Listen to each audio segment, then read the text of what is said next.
اعوذ باللہ من الشیطان الرجیم. یہ ہم کیوں پڑھتے ہیں؟ اس کا ریزن کیا ہے؟ دیکھو، جو بھی ہم نیکی کا کام کرتے ہیں دنیا میں، اس میں کیا ہوتا ہے، شیطان آتا ہے ہمارے وسوسے ڈالنے کے لیے. اب ہم نے ایسا ایک کام سٹارٹ کیا جس میں ہم اللہ کے سب سے قریب جانے والے ہیں. حدیث میں آتا ہے کہ سب سے قریب انسان اللہ کے کس مقام میں ہوتا ہے؟ سجدے کے مقام میں ہوتا ہے. یعنی کہ ہم اس اسٹیٹ میں جانے والے ہیں جہاں پر ہمارے اور اللہ کے درمیان بہت کم ڈسٹینس ہوگی. تو اس ٹائم شیطان کیسے پیچھے ہٹ سکتا ہے؟ تو اس کے لیے جو شیطان ہے نا، اس کے لیے ایک مخصوص شیطان، اس کا نام ہے خنزب. تو وہ ذہن میں خیالات ڈالتے ہیں. آپ لوگوں نے نوٹس کیا ہوگا کہ جیسے ہی ہم اللہ اکبر کرتے ہیں تو بہت سارے خیالات ہمارے ذہن میں آتے ہیں. اب میں ہوں وہ کیسے کروں گا، اب مجھے اس کو یہ بات بولنی تھی، یا بہت جو بھی ہمیں روزمرہ کی زندگی میں کام یاد بھی نہیں ہوتے، جن کی ہماری لائف میں امپورٹنس بھی نہیں ہوتی، وہ ہمیں یاد دلاتا ہے. تو اسی وجہ سے ہم اعوذ باللہ من الشیطان الرجیم پڑھتے ہیں کہ ہمیں اس شیطان سے پناہ مل سکے. اس کے بعد ہم تسمیہ پڑھتے ہیں، بسم اللہ الرحمن الرحیم. اس کا مطلب کیا ہے؟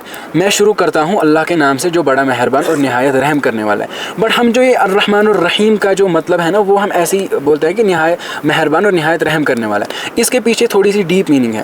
اگر ہم رحمان اور رحیم، یہ تو ایسے لگتے ہیں یہ سائنونیمس ہے، ان کی میننگ آلموسٹ سیم ہے. بٹ عربی لینگویج ہے نا، اس میں ایک قانون ہے کہ جتنے زیادہ لیٹرز ایک لفظ میں ہوں گے اتنا زیادہ اس کی میننگ جو ہے اس کی ہیوینس ہوگی. تو الرحمن میں جب آپ نوٹس کرو گے تو الرحمن میں 5 لفظ ہے، را ح میم الف نون. لیکن رحیم میں 4 لفظ ہے، را ح یا میم. تو ان کی کیا ڈفرینس ہے؟ اب رحمان جو ہے وہ اللہ کی ایسی صفت ہے جو اس دنیا میں غالب ہے. یعنی کہ اللہ تعالیٰ کسی بھی ایتھیسٹ کا رزق بند نہیں کرتا، اللہ تعالیٰ کسی بھی گنہگار کا رزق بند نہیں کرتا یا اس کو اسی ٹائم سزا نہیں دیتا. تو اللہ کی رحمت یہاں پہ بہت زیادہ وسیع ہے، یہ ہر کسی کے لیے ہے اللہ کی رحمت. لیکن رحیم کی جو صفت ہے نا، وہ اللہ کی ایسی صفت ہے جو آخرت میں صرف مسلمانوں کے لیے ہوگی. کیونکہ اس ٹائم اللہ تعالیٰ کافروں پر رحم نہیں فرمائیں گے، اس ٹائم مسلمانوں پر رحم فرمائیں گے. تو اسی وجہ سے الرحمن الرحیم میں یہ ڈفرینس ہے. اس کے بعد ہم کیا کرتے ہیں؟ اس کے بعد ہم بسم اللہ الرحمن الرحیم کے بعد سورہ فاتحہ پڑھتے ہیں. کتنوں کو ہم میں سے سورہ فاتحہ کا میننگ پتہ ہے؟ 3-4 میکسیمم لوگوں کو نہیں پتہ ہے. بسم اللہ الرحمن الرحیم الحمدللہ رب العالمین. ساری تعریفیں اس اللہ کے لیے ہے جو تمام عالمین کا رب ہے. اب یہ جو عالم ہم نے کہا کہ تمام عالمین کا رب ہے، یہ کتنے عالم ہیں؟ آپ نے کبھی اس لفظ کے اوپر غور فرمایا ہے؟ عالم تو ہمارا ایک عالم ہے، اللہ تعالیٰ فرما سکتے ہیں الحمدللہ رب العالم، ایک عالم کا رب. لیکن یہ عالمین کیا ہے؟ یہ عالمین کچھ علماء کہتے ہیں کہ یہ جو ہمارا عالم انس ہے، عالم جنس ہے، عالم جن ہے، عالم چرند، عالم پرند، ایسے بہت سارے عالم ہیں دنیا میں. تو یہاں پر اس کی بات ہو رہی ہے. لیکن ایک رائے یہ بھی ہے کہ جیسے ملٹی یونیورس کا کانسیپٹ ہے، ایک عالم ہمارا پورا یونیورس ہے، دوسرا عالم کوئی دوسرا یونیورس ہے، دو بگوس ختم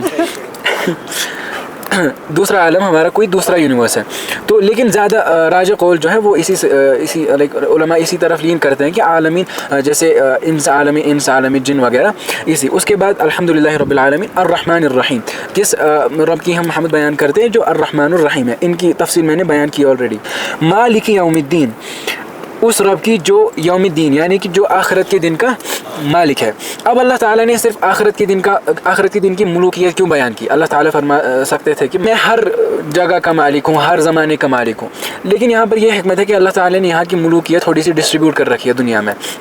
یعنی کہ اس زمین کا کوئی مالک ہو سکتا ہے، یا ہمارا جو گھر ہوتا ہے اس کا مکان مالک ہوتا ہے. اللہ تعالیٰ نے ملوکیت ڈسٹریبیوٹ کر رکھی ہے. لیکن جب آخرت کا دن ہوگا، جب قیامت کا دن ہوگا، تو اس ٹائم کی ملوکیت صرف اللہ کے لیے خاص ہوگی. اس ٹائم کوئی بادشاہ، اس کی کوئی حیثیت نہیں ہوگی. اس ٹائم صرف اللہ تعالیٰ کی چلے گی.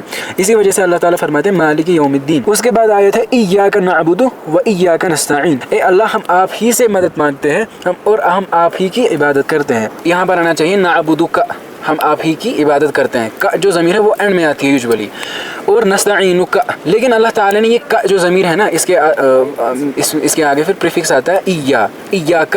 اللہ تعالیٰ نے جو اپنی ذات آگے لائی نا اس ورڈ سے، وہ ایک ریزن کی وجہ سے. عربک میں ایک کانسیپٹ ہے تقدیم ما حقہ التأخیر یفید الحصر. جس ورڈ کی پوزیشن آخر میں ہوگی نا، اگر اس کو پہلے لایا جائے تو اس چیز کی امپورٹنس بہت زیادہ بڑھ جاتی ہے. اس آیت سے یہ ہمیں پروف ہوتا ہے کہ جو اللہ تعالیٰ فرماتے ہیں ایاک نعبد، تم میری ہی عبادت کرو صرف. یعنی کہ کوئی پیر بابا نہیں، کوئی مردہ نہیں. یہاں پر پورا جو شرک ہے نا اس کی نفی ہو رہی ہے، چاہے وہ نچلے درجے کا شرک ہو یا چاہے وہ اوپر والے درجے کا شرک ہو. اہدنا الصراط المستقیم. یہاں پر ہم دعا کرتے ہیں اے اللہ ہمیں ہدایت دے، ہمیں راستہ دکھا. کس چیز کا راستہ دکھا؟ صراط المستقیم، صحیح راستے کا. اب وہ صحیح راستہ کون ہے؟ صراط الذین انعمت علیہم، وہ راستہ